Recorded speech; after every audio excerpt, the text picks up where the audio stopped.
hello everyone good morning अनि अहिले चाहिँ एउटा ब्रेकिङ न्युज लिएर आएको छु है अहिले चाहिँ आज चाहिँ मेन सेकेन्ड सिफ्टको एक्जाम रिजल्ट चाहिँ पब्लिस भएको छ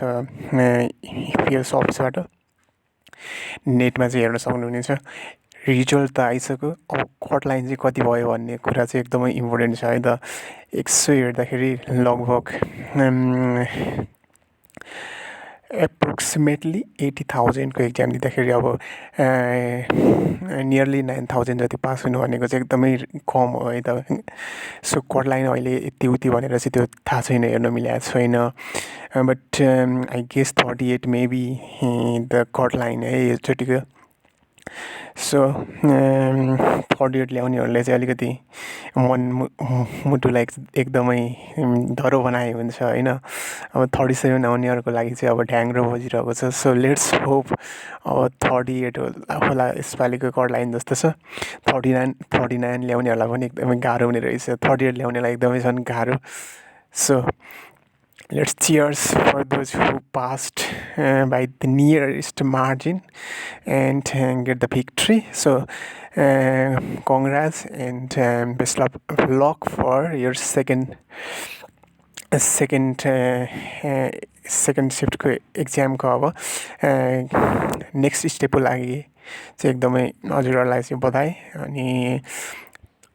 योचोटि नहुनेहरूको लागि चाहिँ अब फेरि एकदमै be ready and be prepare for the next attempt है गाइज सो नेक्स्ट एटेम्प्ट झन् बवाल हुनेवाला छ लेट्स होप सबैको राम्रो हुनेछ अब चाहिँ अब आउने दिनहरूमा चाहिँ योचोटिको जस्तो गल्ती चाहिँ नेक्स्ट टाइममा चाहिँ हुँदैन जस्तो लाग्छ मलाई किनभने एकदमै कम्पिटिसन एकदमै हाई छ सो अहिलेदेखि नै प्रिपेयर गर्यो भने चाहिँ बेटर रिजल्ट आउन सक्छ है त भर्खरै मात्र पब्लिस भएको छ 8,965 more than 8,000 approximately 9,000 has been passed so the result shows that you can check via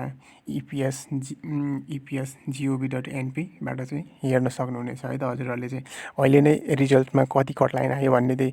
देखाएको छैन कति आयो चाहिँ पास हुने भयो भन्ने चाहिँ देखाएको छैन तर यस्तो अनुमान लाउन सकिन्छ हामीले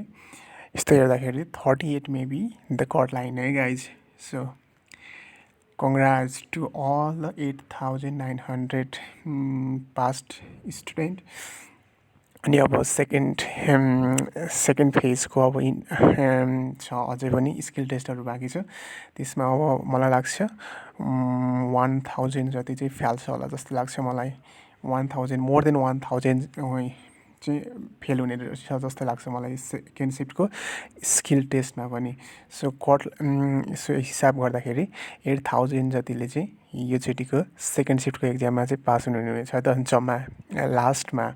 भनेपछि अब नेक्स्ट थर्ड सिफ्टमा कटलाइन झन् बवाल हुनेवाला छ मेबी थर्ड टाइम अब इपिएसमा भर्खर पर्ने कुरा हो थोरै पनि हुनुहुन्छ एक्जाम दिने बट कटलाइन अब अलिकति धेरै पास गराउने इच्छा भयो अब 38 नै हुनसक्छ नत्र चाहिँ 39 हुन्छ है थर्ड सिफ्टको कटलाइन चाहिँ anyway cheers to those all who have been passed and better luck for next time for those who has been failed nearly by the nearest of the margin and only by 1 marks है त guys